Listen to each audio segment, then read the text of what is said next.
इतिहास में कुछ नाम ऐसे होते हैं जो सुंदरता, सत्ता, त्याग और ज्ञान सबका प्रतीक बन जाते हैं। आज हम बात कर रहे हैं आम्रपाली की, एक ऐसी स्त्री जिसकी सुंदरता ने राजाओं को झुका दिया और जिसके त्याग ने इतिहास को बदल दिया। ये कहानी है एक नगर वधू से महात्मा बुद्ध की शिष्या बनने तक की। कहानी शुरू होती है ईसा से लगभग 2500 वर्ष पहले प्राचीन भारत के प्रसिद्ध गणराज्य वैशाली से। वैशाली उस समय धन, संस्कृति और सभ्यता का केंद्र था। यहीं जन्म हुआ एक अद्भुत कन्या का, जिसका नाम पड़ा आम्रपाली। कहा जाता है कि आम के बाग में जन्म होने के कारण उसका नाम आम्रपाली रखा गया। बचपन से ही आम्रपाली असाधारण सुंदर थी। उसकी आंखों में गहराई, चेहरे पर तेज और व्यवहार में बुद्धिमत्ता थी।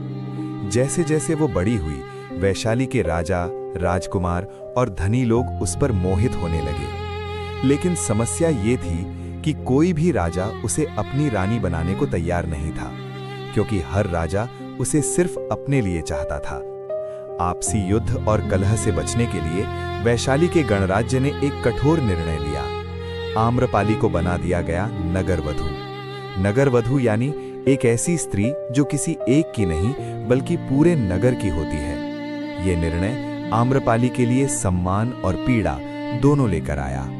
उसके पास असीम धन था, भव्य महल थे, नर्तकियां, सेवक, ऐश्वर्य था, लेकिन उसके पास नहीं था अपना जीवन चुनने का अधिकार।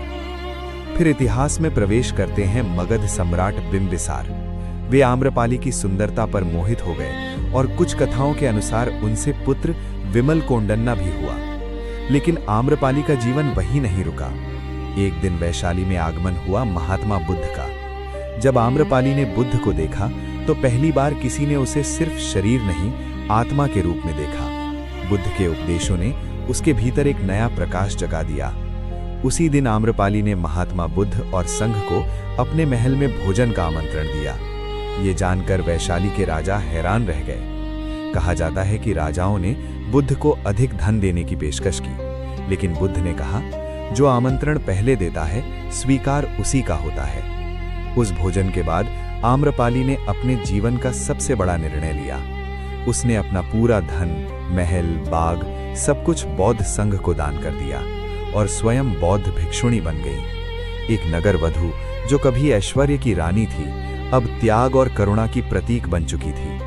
आम्रपाली ने अपने जीवन से ये सिद्ध कर दिया कि सच्ची सुंदरता त्याग में है और सच्चा सुख ज्ञान में। आज भी आम्रपाली